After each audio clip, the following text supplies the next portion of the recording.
بسم اللہ الرحمن الرحیم بسم اللہ الرحمن الرحیم قیاس العولویہ اما قیاس العولویہ فہو نفسہ الذی یسمى مفہوم الموافقہ۔ بات ہماری چل رہی تھی قیاس کے بارے میں کہ علماء اہل سنت قیاس کو حجج میں سے ایک حجت تسلیم کرتے ہیں، ادلہ میں سے ایک دلیل کے طور پر لیتے ہیں۔ شیخ مظفر نے واضح فرمایا کہ ہم امامیہ کے نزدیک قیاس کسی بھی لحاظ سے حجت نہیں ہے، بلکہ اس قیاس کے بطلان پر ہمارے پاس ائمہ علیہم السلام سے روایات متواترہ موجود ہیں کہ قیاس پر عمل کرنا صحیح نہیں ہے۔ پھر فرمایا تھا کہ ایک اور قیاس کو لوگ کہتے ہیں منصوص العلہ، تو اس کی بات ہوئی کہ ہم منصوص العلہ کو اصلاً قیاس کا حصہ ہی شمار نہیں کرتے، بلکہ وہ من باب ظواہر حجت ہے۔ اور ایک کہلاتا ہے قیاس الاولویہ، اسی کو قیاس اولویت بھی کہتے ہیں، اسی کو مفہوم موافق بھی کہتے ہیں، اسی کو قیاس جلی بھی کہتے ہیں، اسی کو فحوى الخطاب بھی کہتے ہیں، اسی کو دلالت اولویت بھی کہتے ہیں۔ 4-5 نام ہیں وہی ایک ہی چیز کے۔ بعض حضرات یہ کہتے ہیں کہ دیکھو جی یہ قیاس الاولویہ بھی اس قیاس باطل سے مستثنیٰ ہے کہ قیاس حجت نہیں ہے، قیاس باطل ہے، مگر اس میں قیاس الاولویہ کا استثناء ہے۔ شیخ مظفر رحمت اللہ علیہ آج اس درس میں واضح کر رہے ہیں کہ قیاس العلہ کی طرح منصوص العلہ کی طرح قیاس الاولویت اصلاً قیاس میں شامل ہی نہیں ہے، یہ من باب ظواہر حجت ہوتا ہے۔ اچھا جی، کیسے؟ پوری توجہ میری جان، وہ یہ ہے قیاس اولویہ یا مفہوم موافق یا فحوى الخطاب، جو بھی نام دیں، وہ یہ ہے متکلم ایک کلام کرے، اس کلام متکلم کا ظہور اس میں ہو کہ جس وجہ سے یہاں یہ حکم دیا جا رہا ہے کسی اور جگہ اگر یہ چیز بہتر انداز میں، زیادہ انداز میں موجود ہو تو بھی حکم یہی ہوگا۔ ذرا غور کرنا، کلام میں ظہور ہو۔ مثلا بڑی معروف مثال سمجھانے کے لیے دی جاتی ہے کہ آیت مجیدہ میں حکم آیا والدین کے حق میں کہ لا تقل لہما اف، کہ والدین کے سامنے اف تک نہ کرو۔ کیوں؟ ان کا والد اور والدہ ہونا اتنا عظیم سبب ہے کہ تم ان کے سامنے اف تک نہیں کر سکتے۔ اب یہ کلام، یہ حکم واضح اشارہ کر رہا ہے کہ اگر والد اور والدہ ہونے کی وجہ پر ہم ان کے سامنے اف تک نہیں کر سکتے تو ان کے سامنے نعوذ باللہ سب و شتم کرنا، ان کو مارنا، یہ کہاں سے جائز ہوگا؟ جب ایک چھوٹی چیز سے منع کیا جا رہا ہے تو بڑی چیز بطریقٍ اولا ممنوع ہوگی۔ اب غور کرنا، اس اولا ممنوع ہو کہ کیا ہوگا؟ خود کلام اس بات میں ظہور رکھتی ہے کہ جب اف کرنے کی تمہیں اجازت نہیں تو مارنے کی تمہیں کہاں اجازت ہوگی؟ نقطہ سمجھ آیا؟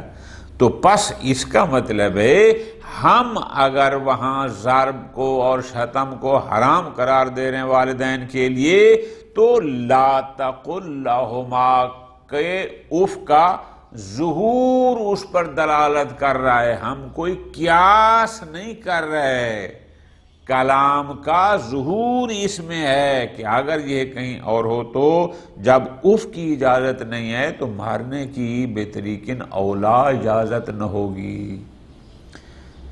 اس لیے مشہور مثال ہے کہ اگر آپ ایک دوست کو اپنے گھر میں دعوت دیتے ہیں، اس کو ایک کمرے میں بٹھاتے ہیں، اس کے لیے کھانے پینے کا اہتمام کرتے ہیں، اب آپ کہیں یا نہ کہیں، اگر آپ کا وہاں پر کوئی بیسن لگا ہوا ہے تو اس کو ضرورت نہیں ہے کہ آپ سے پوچھے میں جی آپ کا بیسن استعمال کر لوں، میں جی منہ دھو لوں، میں جی ہاتھ دھو لوں، یا جا نماز بچھی پڑی ہے وہ خود آپ کو بلا کے لایا ہے، آپ کے لیے کچھ اہتمام کر رہا ہے تو نماز کی بھی اجازت ہے۔ اب یہ چیزیں کیا ہیں؟ ان کو کہتے ہیں فقہ کی دنیا میں کہتے ہیں اذن فاوا۔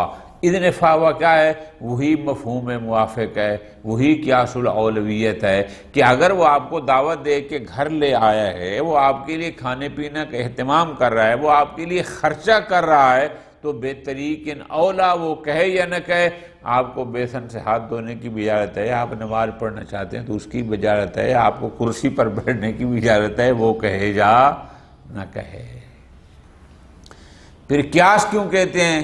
قیاس تو صرف اس وجہ سے کہا جاتا ہے اس کو قیاس، چونکہ ظاہر ہے ایک موضوع سے حکم دوسرے موضوع پر دیا جا رہا ہوتا ہے تو اس بنیاد سے تھوڑی سی مناسبت ہوتی ہے، اس قیاس میں بھی اصل سے حکم فرع کی طرف جا رہا ہے، یہاں پر بھی اس حساب سے تھوڑی بہت مناسبت بن رہی ہے، تو اس لیے اس کو بعض حضرات قیاس الاولویہ کا نام دیتے ہیں، ورنہ بعض تو اس کو فاول الخطاب کہتے ہیں، بعض لحن الخطاب کہتے ہیں، بعض اس کو مفہوم موافقہ کہتے ہیں، بعض ایک ہی ہے، کوئی علیحدہ نہیں ہے۔ ٹھیک ہو گیا؟ تو پس آگے ایک مثال اور آ رہی ہے، اصل چیز یہ ہوگی کہ آپ کے سامنے جو حکم آیا ہے، جو متکلم کی کلام ہے، پہلے اس کو سمجھنا ہوگا کہ آیا یہ کلام ظہور رکھتی ہے اس بات میں کہ یہ علت اس موضوع کی بجائے کسی اور میں پائی گئی اور اس سے بہتر پائی گئی تو اس کے لیے بھی حکم یہی ہوگا۔ آیا کلام اس میں ظہور رکھتی ہے یا نہیں رکھتی، اس کو سمجھنا اصل اہم ہے۔ بسا اوقات کلام میں ایسا ظہور نہیں ہوتا، بسا اوقات ہوتا ہے، پس جہاں ظہور ہوگا وہ من باب ظواہر حجت ہوگی، نہ کہ من باب القیاس۔ بسا اوقات لوگ قیاس کر لیتے ہیں جبکہ کلام میں ایسا کوئی ظہور نہیں ہوتا۔ آگے ایک روایت نقل کر رہے ہیں جناب زرارہ کی، امام جعفر صادق علیہ السلام سے، اس نے سوال کیا کہ جناب اگر عورت کی ایک انگلی کوئی کاٹ دے تو دیت کیا ہوگی؟ فرمایا 10 اونٹ، 2 کاٹ دے تو فرمایا 20 اونٹ، 3 کاٹ دے تو فرمایا 30 اونٹ، پھر اس نے کہا جی 4 کاٹ دے تو مولانا نے فرمایا 20۔ اب ظاہر ہے جیسے آپ حیران ہو رہے ہیں، وہ زرارہ بھی حیران ہوا کہ جناب یہ کیسے، 3 انگلیاں کاٹی تھیں تو 30 اونٹ دیت تھی اور 4 کاٹی ہیں تو آپ کہتے ہیں 20 ہیں۔ پوری توجہ۔ اب یہاں پر قیاس کا تقاضا کیا تھا کہ جوں انگلیاں بڑھتی جائیں دیت بڑھتی جائے، لیکن مولا نے فرمایا 20۔ وہ بھی حیران ہوا کہ جناب یہ کیسے ہو سکتا ہے، میں اگر آپ کی زبان مبارک سے یہ نہ سنتا کوئی اور اگر ہمیں یہ چیز آ کر بیان کرتا تو ہم فوراً اس بات کو رد کر دیتے، اس لیے کہ 3 انگلیوں پر 30 اونٹ اور 4 انگلیوں پر 20 اونٹ، یہ ہو ہی نہیں سکتا۔ فرمایا آپ قیاس کر رہے ہیں، اور جب قیاس کا سہارا لیا جائے وہاں دین مٹ جاتا ہے۔ آپ نے قیاس کیا ہے کہ چونکہ 3 انگلیوں پر 30 اونٹ ہیں تو لہذا 4 پر 40 ہونے چاہیے، لیکن آپ اس حکم شریعت سے غافل تھے کہ عورت کی دیت مرد کی دیت کی نصف ہوتی ہے، یعنی اگر کوئی مرد کو قتل کرے خطا جہاں دیت ہوتی ہے قصاص نہ ہو تو وہاں ہوتی ہے 100 اونٹ، عورت ہو تو 50 اونٹ۔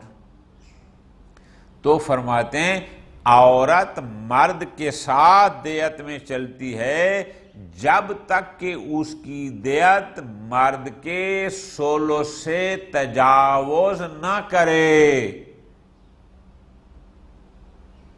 اب اسی کو لے لو، چاہے مرد کی 1 انگلی کاٹی جائے چاہے عورت کی، دونوں میں 10 اونٹ دیت ہوگی۔ اچھا مرد کی 2 ہوں یا عورت کی 2 ہوں 20 ہوگی، مرد کی 3 ہوں یا عورت کی 3 ہوں 30 ہوگی، چونکہ 30 100 اونٹ کے 1/3 سے کم ہے، 30 کو 3 سے ضرب دو تو 90 بنتا ہے، جبکہ کل ہے 100۔ لیکن جب 4 پہ آتے ہیں مرد کی 40 ہوگی، عورت کی 20 ہو جائے گی۔ کیوں؟ چونکہ 40 100 کے 1/3 سے زیادہ ہے، اور قانون شریعت یہ ہے کہ عورت مرد کے ساتھ مساوی ہے، متوازن ہے، برابر چلے گی جب تک کہ اس کی دیت مرد کی کل دیت کے ثلث سے 1/3 سے تجاوز نہ کر جائے۔ جب تجاوز کرے گی پھر وہ نصف پر آ جائے گی، اس لیے 4 پر 20 کہے ہیں، اس لیے کہ 40 کرتے ہیں تو 40 100 کے 1/3 سے زیادہ ہیں۔ قانون شریعت یہ ہے۔ اب آپ نے سمجھا کہ زرارہ یہ سمجھ رہا تھا کہ 4 پر 40 ہوں، لیکن امام علیہ السلام نے فرمایا 4 پر 20 ہوں، چونکہ وہ قیاس کا سہارا لے رہا تھا۔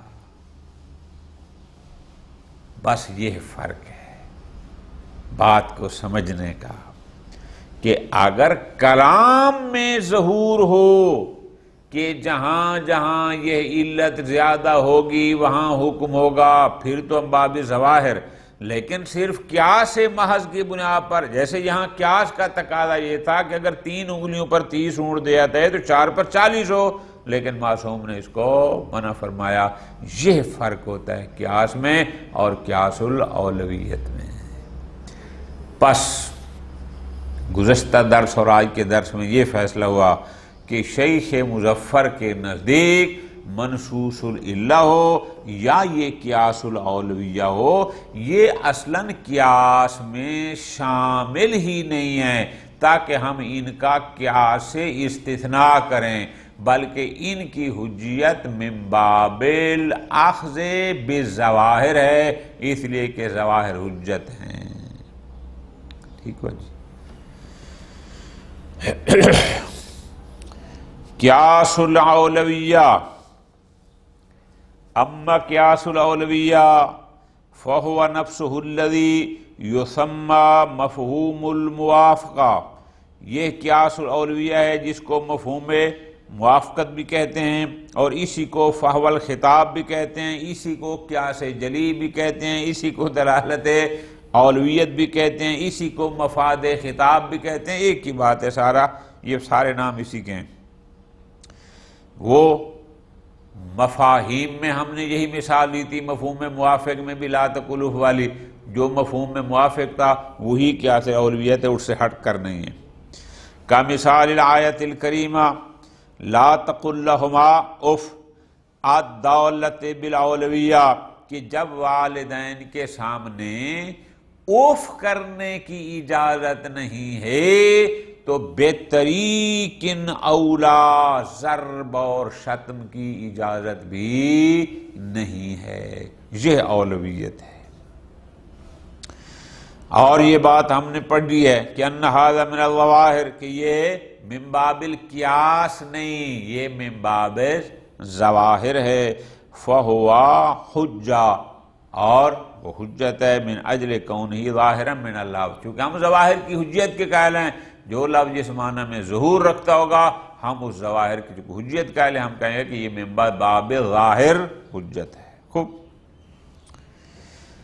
فَهُوَ حُجَّةٌ، پس یہ حجت ہے من اجل کونہ ظاہرا من اللہ، اس لیے کہ یہ لفظ کا معنی ظاہر ہے، یعنی لفظ کا ظہور اس میں ہے، اس لیے حجت ہے۔ لا من اجل کونہ قیاسا، نہ یہ کہ یہ قیاس ہے، قیاس ہونے کی بنیاد پر نہیں بلکہ ظواہر میں سے ہونے کی بنیاد پر یہ حجت ہے۔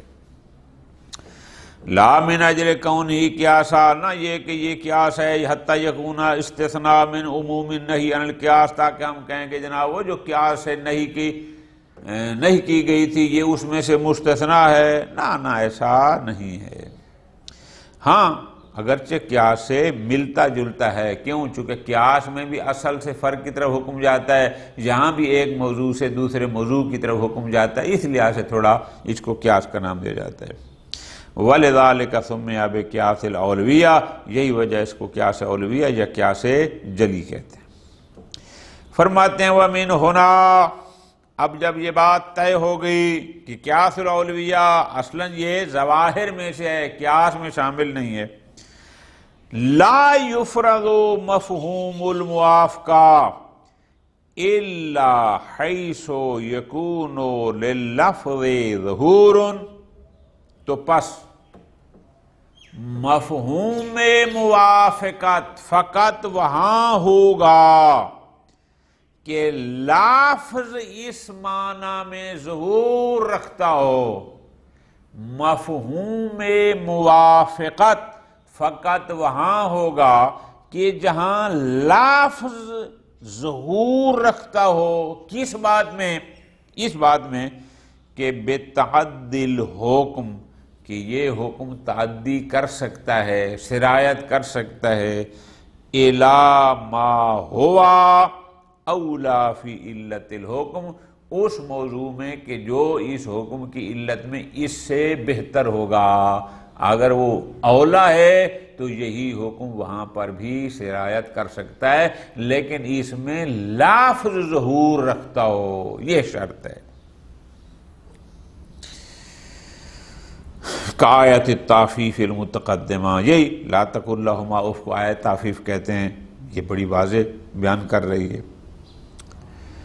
اسی طرح فرماتے ہیں دلالت الاذن بسکن الدار، کہ اگر گھر کا مالک ایک شخص کو اپنے گھر میں سکونت کی رہنے کی اجازت دے دیتا ہے تو اس کی اجازت دلالت کرتی ہے کس پر؟ علی جواز التصرف، کہ اس کے لیے تصرف کرنا جائز ہے، بے مرافع کے ہاں، اس گھر کے منافع سے۔ جیسے میں نے مثال دی، بیسن لگا ہوا ہے، وہ ہاتھ دھو سکتا ہے، وہ کرسی پر بیٹھ سکتا ہے، وہ صوفے پر بیٹھ سکتا ہے، لاخری گرمیاں ہیں تو پنکھا چلا سکتا ہے، بہتری کے نہ ہولا۔ وَيُقَالُ لِمِثْلِ هَذَا فِي عُرْفِ الْفُقَهَاءِ، فقہا اس کو کہتے ہیں اذن الفہوہ، لیکن بات وہی ایک ہی ہے۔ اسی طرح آیت کریمہ من یعمل مثقال ذرۃ خیرا یرا، ذرہ برابر بھی کسی نیکی کی تو اس کا بدلہ اس کو ملے گا، تو بہترین اولا یہ دلالت کرتی ہے کہ اگر کوئی بڑی نیکی کرے گا تو بہترین اولا اس کو جب ذرہ برابر بھی ملے گا، تو ایک عمل خیر اگر کثیر ہے تو اس کا بدلہ، اس کی جزا بہترین اولا اس کو ملے گی۔ اب یہاں پر خود لفظ کا ظہور اس معنی میں ہے کہ جہاں یہ علت زیادہ پائی جائے گی وہاں یہ حکم بھی ہوگا۔ پس فرماتے ہیں انما ناخذ بقیاس الاولویہ، پس ہم اس صورت میں قیاس الاولویہ کو حجت سمجھتے ہیں، اس پر عمل کرتے ہیں اذا کان یفہم ذالک، جب وہ اولویت سمجھی جا رہی ہو من فحوى الخطاب، خود مفہوم خطاب سے، فحوى خطاب سے، اذ یکون للکلام ظہور بالفحوى، اس لیے کہ وہ کلام ظہور رکھتی ہوگی اس بات میں کہ یہ حکم ثابت ہے فیما وہاں پر بھی ہوا اولا فی علت الحکم، جو اس حکم کی علت میں اس کی نسبت زیادہ بہتر ہے، پھر اس کا حکم بھی یہی ہوگا۔ اگر ذرہ برابر نیکی پر بدلہ ہے چونکہ یہ نیکی ہے، تو پھر وہ نیکی اگر بہت بڑی ہوگی تو بہتریکن اولا اس کی بھی جزا اور اس کا بھی ثواب، اس کا بھی بدلہ ہوگا۔ تو پس فیکون حجہ من باب ظواہر، تو لہذا یہ پھر ظواہر کی وجہ سے حجت ہے، قیاس کی وجہ سے نہیں ہے۔ وَمِنْ أَجْلِ هَذَا، یہی وجہ ہے کہ علماء اس قیاس اولویہ کو مفاہیم میں شمار کرتے ہیں اور اس کا نام رکھتے ہیں مفہوم موافق۔ لیکن اما اذا لم یکن ذالک مفہوما، لیکن اگر یہ اولویت اس فحوہ خطاب سے نہ سمجھی جا رہی ہو، کہ یہ اولویت والا معنی اس خطاب سے نہ سمجھا جا رہا ہو، فلا یسمى ذالک مفہوما باصطلاح، پھر اس کو مفہوم بھی نہیں کہتے۔ ولا تکفی مجرد الاولویت، فقط اولویت کافی نہیں ہے اس حکم کی تعدی کرنے میں، کیوں؟ ورنہ وہ قیاس بن جائے گا اور قیاس باطل ہے۔ صرف اولویت نہیں بلکہ فحوائے خطاب سے اولویت سمجھی جا رہی ہو۔ ان دو باتوں کو دقیق طرح سے دیکھنا ہے۔ ایک ہے صرف اولویت، جیسے میں نے مثال دی کہ اگر 3 انگلیوں پر 30 ہے 4 پر 40 ہو، وہاں صرف اولویت ہے۔ صرف اولویت کافی نہیں بلکہ فحوائے خطاب، اس کا لفظ اور کلام بتا رہی ہو کہ یہ علت اگر کسی اور میں اولا ہوگی تو حکم یہ ہوگا، یہ اس کے کلام کا ظہور اس میں ہو، لفظ کا ظہور اس میں ہو۔ مثال دے رہے ہیں کہ صرف اولویت کافی نہیں ہے، اس کی مثال یہ ہے کہ ما ورد من النہی عن مثلہ فی صحیحۃ، زرار نہیں تھا بلکہ سوری ابان بن تغلب کی روایت صحیح ہے امام جعفر صادق علیہ السلام سے۔ ابان امام صادق علیہ السلام کے خاص صحابیوں میں سے تھا اور اس کی بڑی تعریف کی ہے امام علیہ السلام نے۔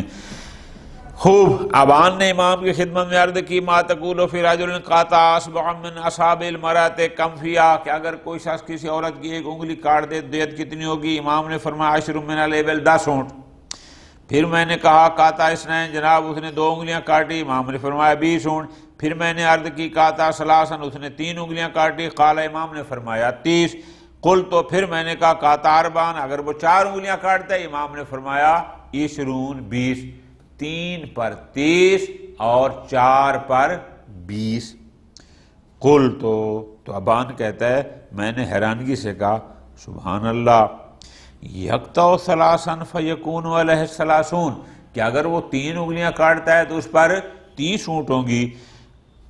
ویقطع اربعا، لیکن جب 4 کاٹتے ہیں فیکون علیہ 20، پھر اس پر 20 ہو جاتی ہیں۔ آگے ابان اپنی طرف سے کہتا ہے کہ میں نے امام کو عرض کی ان ھذا کان یبلغنا ونحن بالعراق، کہ اگر یہی روایت آپ کی طرح منسوب ہم تک آتی، میں خود آپ کے سامنے نہ ہوتا، میں عراق میں ہوتا اور یہ بات وہاں ہم تک پہنچتی، فنبرأ ممن قالہ، تو جو بھی ایسی بات کرتا ہم اس سے اظہار برات کرتے اور ہم اس کو کہتے کہ بھئی یہ جو تو کہہ رہا ہے یہ اللہ اور اللہ کے رسول کا فرمان نہیں ہے، یہ تو کسی شیطان کا نظریہ لگتا ہے۔ امام نے فرمایا مہلن، ٹھہر، ٹھنڈا ہو، صبر کر، خاموش، چپ ہو جا، ایسی بات نہ کر۔ کیوں؟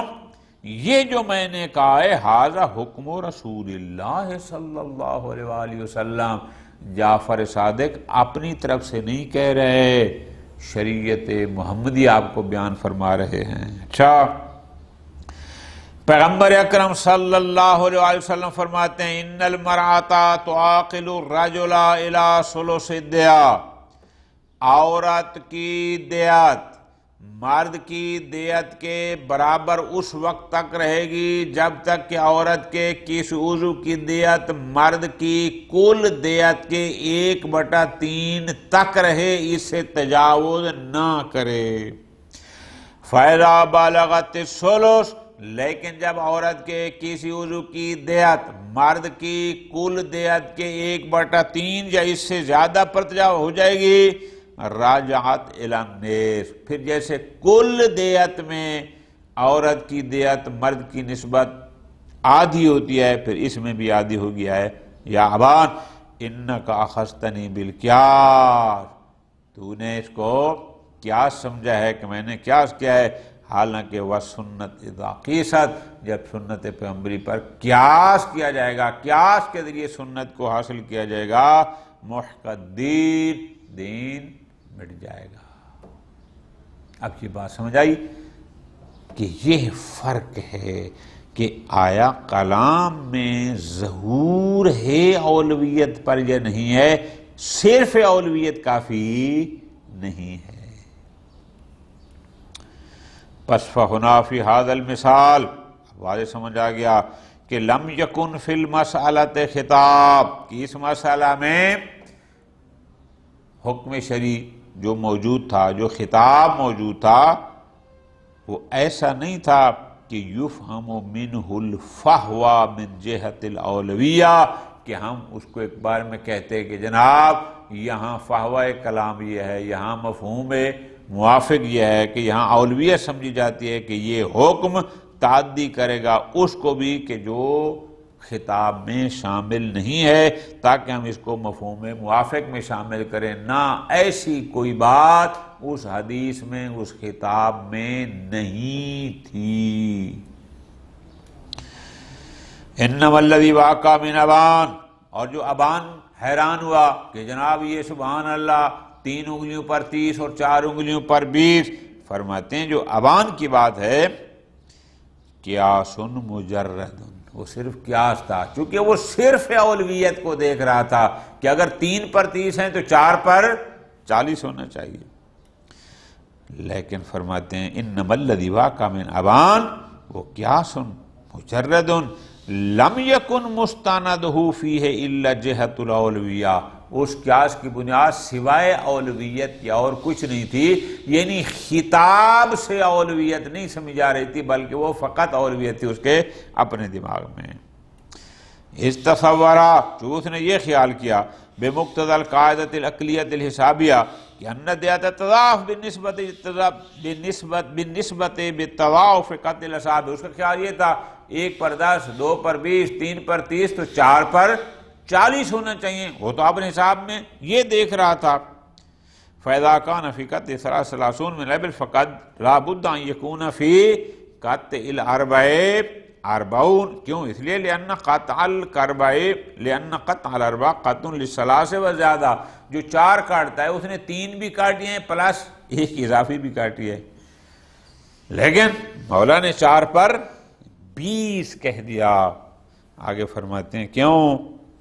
لیکن ابان کان لا یدری، لیکن ابان کو ابھی اس قانون کی اور اس حکم شرعی کی، اس فرمان پیغمبر کو پتہ نہیں تھا کہ ان المرأۃ دیتها نصف دیت الرجل شرعا فیما یبلغ ثلث الدیہ فما زاد، کہ عورت کی دیت مرد کے ساتھ تب تک برابر ہوتی ہے جب تک اس کی دیت مرد کے ثلث 1/3 یا اس سے زائد تک نہ پہنچے۔ جب وہاں پہنچتی ہے پھر اس کی دیت نصف ہو جاتی ہے، جیسے کل میں نصف ہو جاتی ہے، اور کل دیت مرد کی کیا ہے 100 اونٹ، تو 40 100 کے 1/3 سے زائد ہے، اس لیے مولا نے فرمایا 20۔